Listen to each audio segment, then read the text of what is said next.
Hello, assalamu alaikum. This is Ricky Ashan. Now I'm going to tell you what to do if your camera says can't connect to the camera or your camera doesn't open. You have to reboot your like this condition what I have.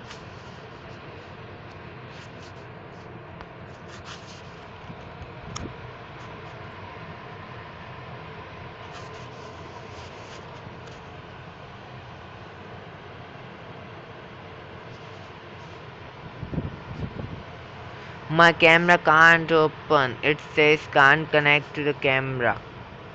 So you have to reboot it. After reboot it will open inshallah. Thanks for watching, like and subscribe for more awesome videos.